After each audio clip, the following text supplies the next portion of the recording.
இப்போது சதாசிவனும் நமது இந்த சதித்திட்டத்தில் எவ்விதமும் இடையூறு செய்ய மாட்டார். பிரபஞ்சத்தை உருவாக்கிய சதாசிவன், ஆதிசக்தி மற்றும் பரமேஸ்வரன் அனைவரும் இந்த சங்கமத்தில் கலப்பார்கள். அப்பொழுதுதான் அசுரர்களுக்கு முழுமையான வெற்றி. அதன் பிறகே நாம் நிம்மதி பெறுவோம். நீ சரியாகத்தான் கூறினாய். உனது கருத்துக்களை நான் ஏற்கிறேன். இனி அசுரர்களின் வெற்றி தீர்மானிக்கப்பட்டது. எவராலும் மாற்ற இயலாது.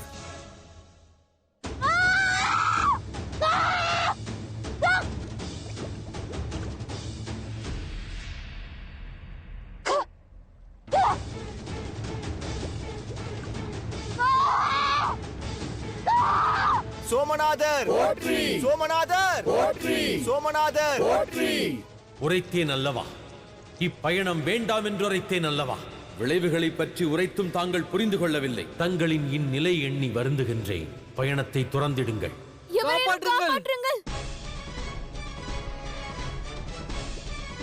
யாராவது அந்த பெண்ணை காப்பாற்றுங்கள். மிகப்பெரிய முதலை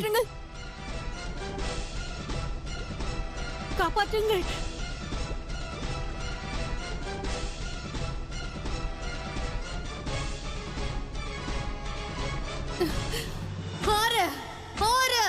மகாதேவா!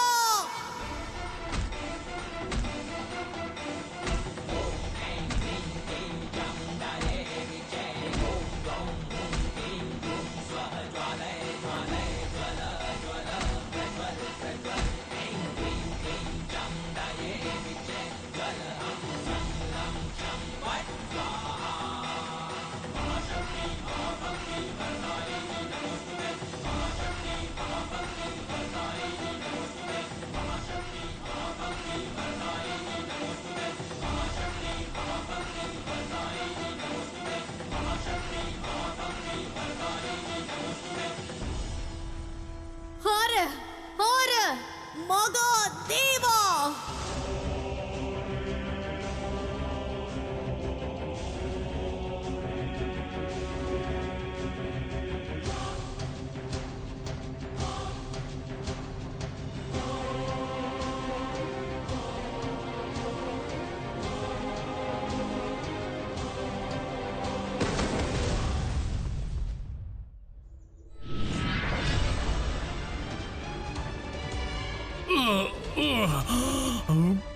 என்ன இது?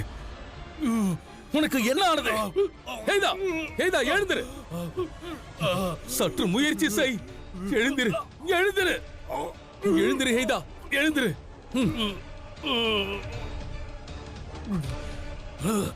ஹெய்தா, உனக்கு என்ன நேர்ந்தது? அந்த பார்வதி மிக பலசாலியாக இருக்கிறாள். சிறு புழுவை போல என்னை தூக்கி எறிந்து விட்டாள். அவளை அழிப்பது என்பது எளிதான காரியம் அல்ல. அது கடினமான காரியமாக இருக்கட்டும், ஆனால் அந்த காரியத்தை செய்தாக வேண்டும். நான் கூறுவதை கேள். உனது சக்திக்கு நிகரான சக்தி என்று எதுவுமே இல்லை.